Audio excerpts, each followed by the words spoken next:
प्रभु यीशु मसीह के पवित्र नाम में आप सभी को सलाम। परमेश्वर आप सभी को आशीष और बरकत दे। आज की इस नई वीडियो में आप सभी लोगों का स्वागत है। मेरे प्रियो, बाइबल में हमने जागते रहो, प्रार्थना करते रहो, जागते रहो, प्रार्थना करते रहो बहुत बार सुना होगा, बहुत बार वचनों को पढ़ा भी होगा और बहुत से वचन आपने परमेश्वर के दासों के मुंह से सुने भी होंगे कि वे इस प्रकार प्रचार करते हैं, जागते रहो, प्रार्थना करते रहो। पर इस विषय में हम एक आज भेद की बात जो है वे सीखने वाले हैं। सबसे पहले मैं आपको बता देना चाहता हूं कि आज अगर आप इस वचन को समझना चाहते हैं तो अंत तक वीडियो को जरूर देखें।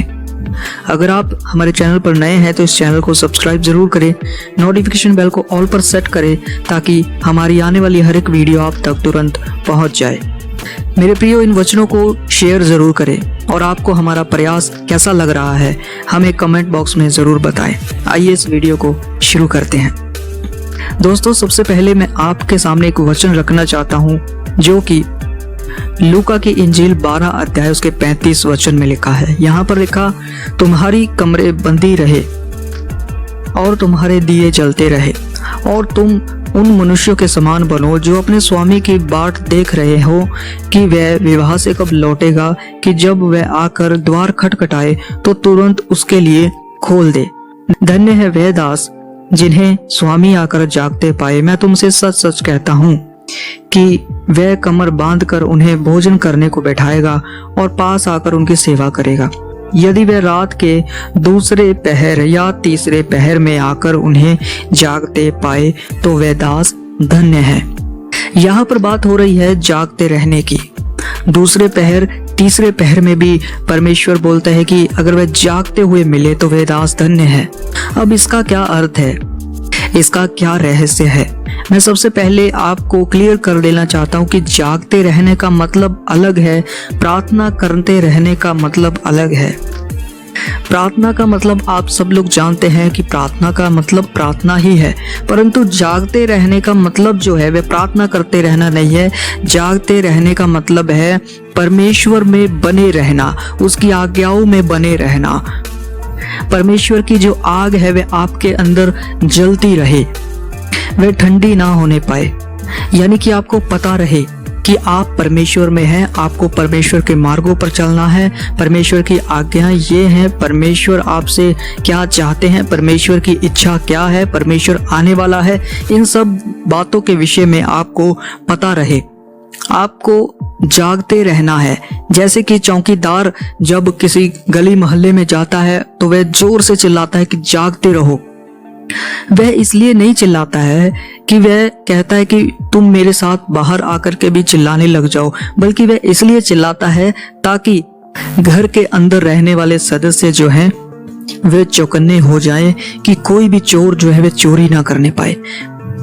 इसलिए परमेश्वर कहता है अपने वचनों में कि जागते रहो, और जागते रहना बहुत ज़्यादा ज़रूरी है ताकि हर एक विश्वासी जो है वह विश्वास में बना रहे, विश्वास से भटक ना जाए। हर एक विश्वासी अपने उद्धार को पा सके, उसके हाथों से उद्धार फिसलने ना पाए।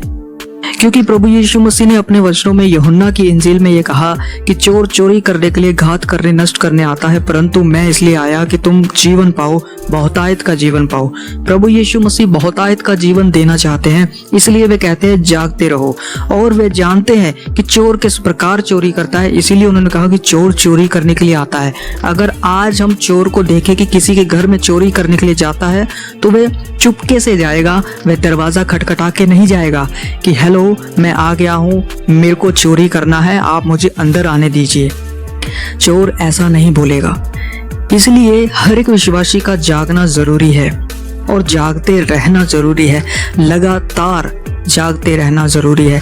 जागना अलग बात है, लगातार जागते रहना अलग बात है। प्रेम करना अलग बात है, लगातार प्रेम में बने रहना अलग बात है।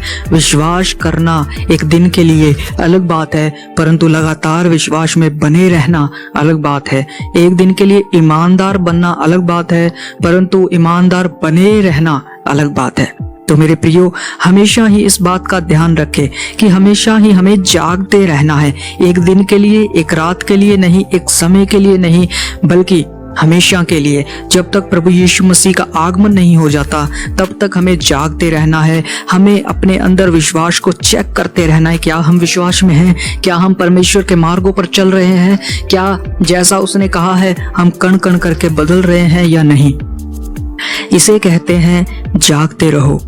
आपकी कोई भी चीज चोरी ना होने पाए, इसलिए जागते रहो।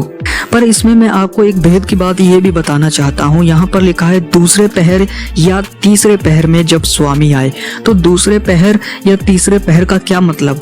ये बात हो रही है उस समय की जब प्रभु यीशु मसीह का आगमन होगा। ये उस समय की बात नहीं हो रही है कि आपको परमेश्वर बोल रहे हैं कि आप नाइट के दूसरे पहर भी जागो, तीसरे पहर भी जागो, चौथे पहर भी जागो और इस तरीके से आप प्रार्थना में बैठो, आप दुख झेलो। नहीं मेरे प्रियो, परमेश्वर चाहता है कि आप पूरे प्रेम के साथ परमेश्वर के मार्गों पर बने रहो और उस समय को याद रखो जब परमेश्वर का आगमन होगा, जब यीशु मसीह का आगमन होगा। वह दूसरा पहर भी हो सकता है, वह तीसरा पहर भी हो सकता है, यानी कि अब यीशु मसीह 2000 साल बाद भी आ सकते हैं, 2500 साल बाद भी आ सकते हैं, 3000 साल बाद भी आ सकते हैं। प्रभु यीशु मसीह ने कहा, मैं अपने बारे में नहीं जानता कि मैं कब आऊंगा, परंतु केवल स्वर्ग में विराजमान पिता जानता है। इसलिए हमेशा जागते रहना जरूरी है, प्रार्थना करते रहना जरूरी है। मेरे प्रियो, मैं जानता हूं कि आपको इस वचन से बहुतायत से आशीष मिली है। हमेशा ही विश्वास में आगे बढ़ते रहें, जागते रहें।